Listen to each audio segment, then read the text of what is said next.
Welcome back to Where We Live. So, what happens now that Bakersfield City staff is looking into renaming a city street after Cesar Chavez? Here to provide answers in another installment in his series Where We Live is 17's Robert Price.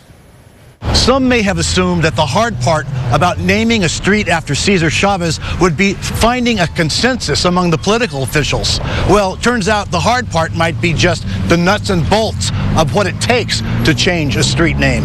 And that is what lies ahead for the city of Bakersfield, which, thanks to referrals made at Wednesday night's city council meeting by members Manpreet Kaur and Eric Arias, will investigate where and how it might change the name of a prominent street to honor Chavez, the visionary civil rights leader who, as president of the United Farm Workers Union, he co-founded with Dolores Huerta, vastly improved the pay and working conditions of millions from his base right here in Kern County. At least 35 cities have streets, boulevards, avenues, or highways named after Chavez. Bakersfield is not one of them, not yet.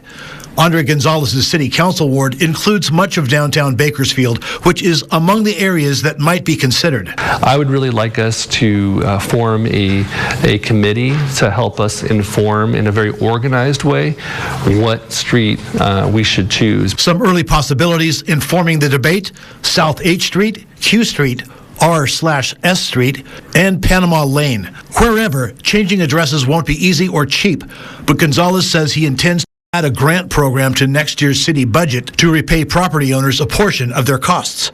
City spokesman Joe Conroy says the process of renaming a street could take as long as a year and a half. Most typical name changes, it takes maybe 1 to 2 months just to get to the Planning Commission.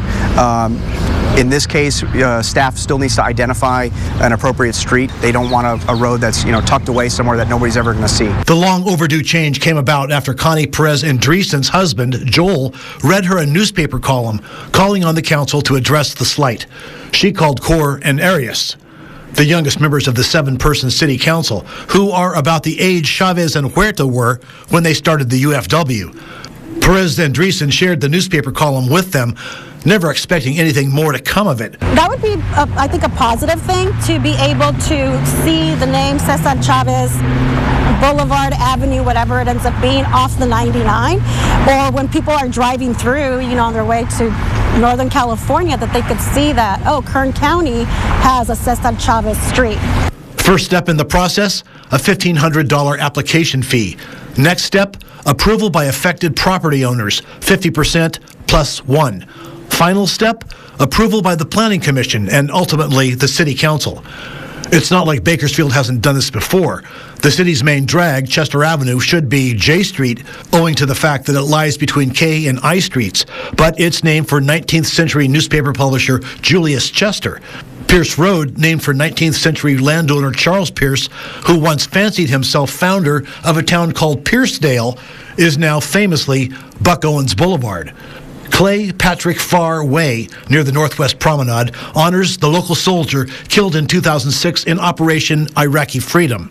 Hayes Street is now Tyree Tolliver Street, and portions of S Street, near the Amtrak station, is now Merle Haggard Way. Then there's the street originally known as Railroad Avenue. Truxton Avenue. Thank you, Truxton Beal, for your contributions to Bakersfield. In downtown Bakersfield, Robert Price, 17 News.